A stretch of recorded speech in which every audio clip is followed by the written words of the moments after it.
Dans le sport féminin, quelque chose est en train de changer. Les athlètes contestent leur tenue imposée. Pendant longtemps, l'uniforme c'était non négociable, mais aujourd'hui la question du choix se pose vraiment. Partout, des athlètes se rebellent. Elles dénoncent des tenues qu'elles jugent inadaptées et même sexistes. Prenons le beach handball.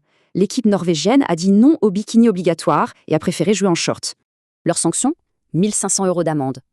La décision a fait scandale et a vraiment lancé le débat.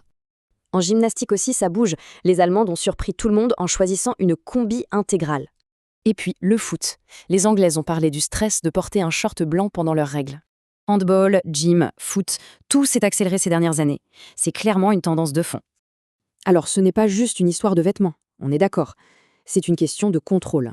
Pour la sociologue Béatrice Barbus, c'est un moyen de se réapproprier son corps et de lutter contre l'hypersexualisation.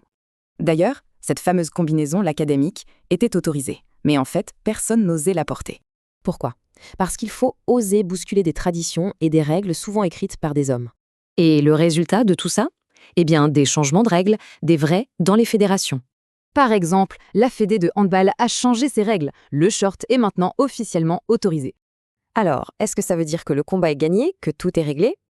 Pas si vite. Beaucoup d'athlètes préfèrent encore les tenues traditionnelles, pour la performance ou l'esthétique. L'équipe de France de gym, par exemple, a eu le choix.